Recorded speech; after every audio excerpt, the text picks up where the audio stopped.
All right, so you're looking for a smart way to get a handle on your financial future, right? No dense jargon, just the essentials. Exactly. People want clarity, not confusion. So today, we're doing a deep dive into the NAC Control X Fixed Index Annuity.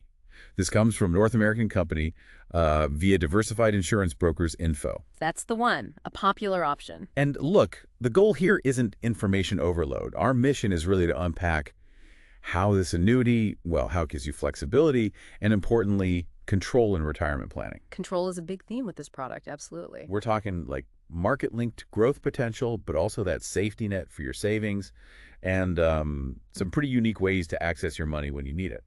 Definitely some interesting features to explore there.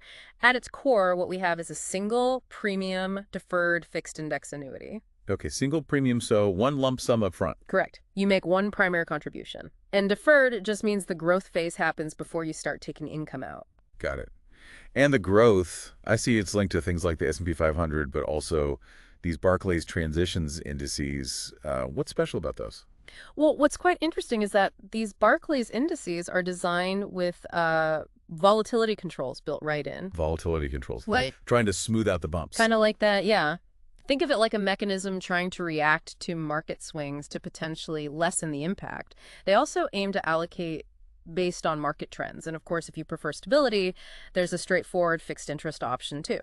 So you get choices, market-linked potential or a set fixed rate.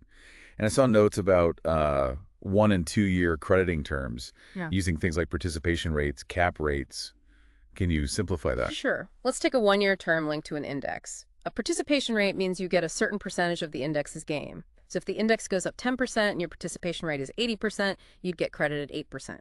And a cap rate is just an upper limit.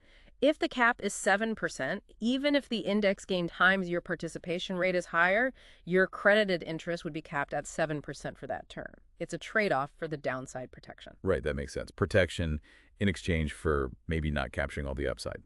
Now, this total control rider, that sounds like the really big feature. Activating income streams up to 10 times. Exactly.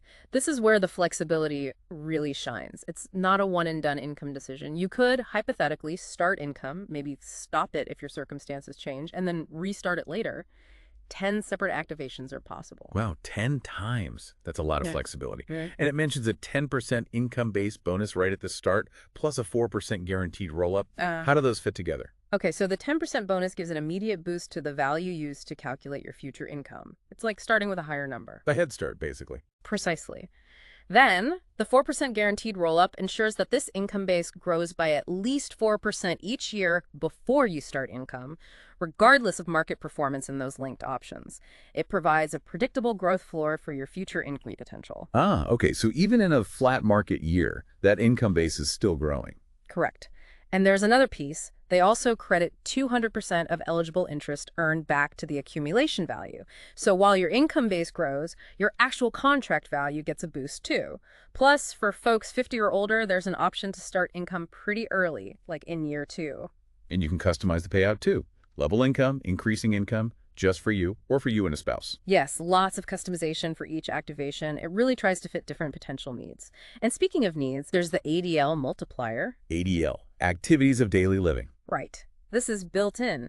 If you unfortunately reach a point where you can't perform, say, 2 out of 6 activities of daily living and meet the other qualifications, this feature could potentially double your lifetime income payments for up to 5 years. So that helps address potential long-term care costs, which are a huge concern. It's a significant potential benefit for that very reason. What about just needing some cash unexpectedly before starting those lifetime income streams? Any liquidity? Yes, there is. Starting in the second contract year, you typically have access to up to 10% of your contract's accumulation value each year, penalty-free from the insurance company's perspective. Surrender charges might apply above that, and taxes on gains, of course. Okay, 10% annually. And I saw a nursing home waiver. If you meet the specific requirements, often related to being confined to a qualified nursing home for a certain period, you might be able to access more, potentially the full value, without incurring surrender charges. So let's recap.